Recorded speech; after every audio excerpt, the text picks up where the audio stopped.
आई वडिलांना संपत्तीतून बेदखल करत 19 वर्षाच्या मुलाने मित्राला बनवलं 28 कोटींचा मालक। कारण ऐकून थक्क व्हाल। जर तुम्हाला रिअल इस्टेट मधल्या व्यवहाराबद्दल संपूर्ण माहिती हवी असेल तर आमच्या चॅनलला सबस्क्राईब करा आणि नवनवीन व्हिडिओ अपडेट्स मिळवा।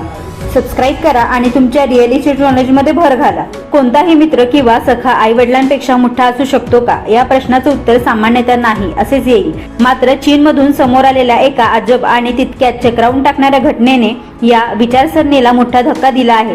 शांघाईमध्ये राहणाऱ्या एका 19 वर्षाच्या मुलाने आपली कोट्यावधीची संपत्ती आई वडिलांना न देता थेट आपल्या बालपणीच्या मित्राच्या नावावर केली आहे। या संपत्तीचे मूल्य तब्बल 20 दशलक्ष युआन म्हणजेच भारतीय चलनानुसार सुमारे 28 कोटी रुपये इतके आहे। या मुलाच्या धाडसी निर्णयाने सोशल मीडियावर एक नव्या वादाला तोंड फोडले आहे। साऊथ चायना मॉर्निंग पोस्टच्या वृत्तानुसार ली असे या 19 वर्षीय तरुणाचे नाव आहे। ली याला ॲडव्हेंचर आणि एक्स्ट्रीम स्पोर्ट्स खेळण्याची प्रचंड आवड आहे। वयाच्या इतक्या लहान टप्प्यावर मृत्यूपत्र बनवण्याचे कारण सांगताना ली म्हणाला, अशा थरारक खेळांमध्ये जीवाला नेहमीच मोठा धोका असतो। उद्या जर माझ्यासोबत काही अघटित घडले तर माझी कष्टाची कमाई योग्य हातात जावी अशी माझी इच्छा होती। ली यांच्या मालमत्तेत एक आलिशान अपार्टमेंट आणि बँकेतील कोट्यावधी रुपयांचा ठेवीचा समावेश आहे। आई वडिलांना संपत्तीतून बेदखल का केले? ली यांच्या या निर्णयानंतर सर्वात मोठा प्रश्न आहे हा उपस्थित झाला की त्याने जन्मदात्या आई वडिलांना या संपत्तीतून का वगळले। यामागील कारण कोणत्याही भांडण नसून कौटुंबिक विखुरलेपणा हे आहे। ली यांच्या आई वडिलांचा खूप वर्षापूर्वी घटस्फोट झाला असून त्या दोघांनीही दुसऱ्या व्यक्तीशी लग्न करून संसार थाटला आहे। ली यांच्या म्हणण्यानुसार तो आपल्या आई वडिलांच्या नवीन जोडीदारांना आपल्या कुटुंबाचा भाग मानत नाही। आपल्या मृत्यूनंतर ज्याच्याशी आपला कोणताही रक्ताचा किंवा भावनिक संबंध नाही अशा लोकांच्या हातात आपली संपत्ती जावी असे त्याला वाटत नाही। अशा कठीण परिस्थितीत त्याला फक्त बालपणीच्या जिवलग मित्रावर पूर्ण विश्वास होता।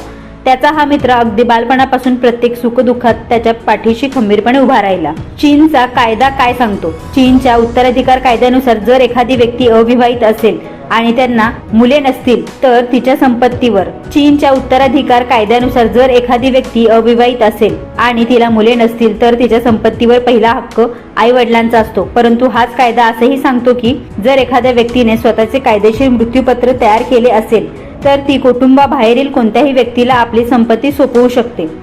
ली याने आपले मृत्यूपत्र शांघाई चायना विल रजिस्ट्रेशन सेंटरमध्ये अधिकृतपणे नोंदणीकृत केली आहे। नियमानुसार ली यांच्या निधनानंतर त्याच्या मित्राला 60 दिवसाच्या आत या संपत्तीवर आपला हक्क सांगावा लागेल, अन्यथा तो हा अधिकार गमावू शकतो। तरुणांमध्ये वाढतोय मृत्यूपत्र। चीनमधील आकडेवारीनुसार मृत्यूपत्र बनवणाऱ्याचे सरासरी वय 77 वर्षावरून आता थेट 67 वर्षावर आले आहे। 1980, 1990 आणि 2000 नंतर जन्मलेले तरुणही आता आपल्या भविष्याबाबत आणि मालमत्तेबाबत कमालीचे जागरूक झाले असून कमी वयातच मृत्यूपत्र बनवत आहेत। दरम्यान सोशल मीडियावर ली यांच्या निर्णयावर संमिश्र प्रतिक्रिया उमटत आहे। काहींच्या मते हा त्यांचा वैयक्तिक आणि योग्य निर्णय आहे तर काहींच्या मते आई वडिलांना अशा प्रकारे संपत्तीतून बेदखल करणे चुकीचे आहे।